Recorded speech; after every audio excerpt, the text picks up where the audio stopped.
മറ്റു വാർത്തകളിലേക്ക് കൂടി പിതൃസ്മരണയിൽ ആലുവ മണപ്പുറത്ത് ശിവരാത്രി ബലിതർപ്പണം നടത്തി ഭക്തർ. അർദ്ധരാത്രി മണപ്പുറം മഹാദേവ ക്ഷേത്രത്തിൽ നടന്ന ശിവരാത്രി വിളക്കിന് ശേഷം ഔദ്യോഗികമായി ബലിതർപ്പണ ചടങ്ങുകൾ ആരംഭിച്ചു. ശിവപഞ്ചാക്ഷരി മന്ത്രമുഖരിത അന്തരീക്ഷത്തിൽ പതിനായിരങ്ങൾ തർപ്പണം നടത്തി.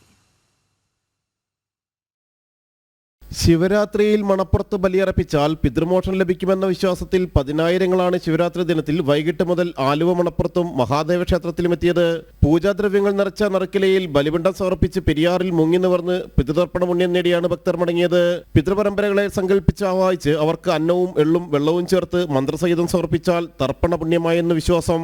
രാത്രിയിലും പുലർച്ചെയുമെല്ലാം ഭക്തർ ക്ഷേത്രത്തിലേക്ക് ഒഴുകിയെത്തി. ഇന്നലെ വൈകിട്ട് മുതൽ മണപ്പുറത്ത് തിരക്കേറി തുടങ്ങിയിരുന്നു. തുടർന്ന് കുംഭമാസത്തിലെ കർത്തവാവ് ദിനമായ ഇന്നും ചടങ്ങുകൾ തുടർന്നു. കാരണന്മാർക്കുള്ള നമ്മുടെ പൂർവ്വകാലം തുടങ്ങിയുള്ള പരിപാടിയല്ലേ, അപ്പോൾ അത് നടത്തി വരുന്നതാണ്. പിതൃക്കളെ ഓർമ്മിക്കാനും അവർക്ക് വേണ്ടി അവർക്ക് കൊടുക്കാൻ പറ്റണതല്ല നമുക്കിപ്പോൾ ചെയ്യുന്നത്. നല്ല അനുഗ്രഹങ്ങളാണ് പിതൃക്കൾക്ക് വേണ്ടി നമ്മളിതെല്ലാം ചെയ്തു കഴിഞ്ഞാൽ ഒത്തിരി അനുഗ്രഹങ്ങളുണ്ട്.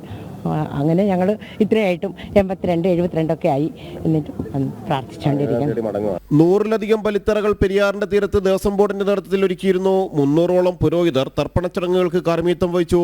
ക്ഷേത്രം തന്ത്രി മുല്ലേപ്പള്ളി ശങ്കരൻ നമ്പൂതിരിയാണ് ക്ഷേത്രത്തിലെ ചടങ്ങുകൾക്ക് കാർമ്മികത്വം വഹിച്ചത്. ശ്രീനാരായണ ഗുരു സ്ഥാപിച്ച അദ്വൈതാശ്രമത്തിലും ആയിരങ്ങൾ പിതൃബലി തർപ്പണം നടത്തി. ഭക്തർക്ക് സഹായങ്ങളും സേവനങ്ങളുമായി സേവാഭാരതി പ്രവർത്തകരും മുഴുവൻ സമയമുണ്ടായിരുന്നു. 5 സേവാകേന്ദ്രങ്ങളായിരുന്നു ആലുവയിൽ സജ്ജമാക്കിയത്.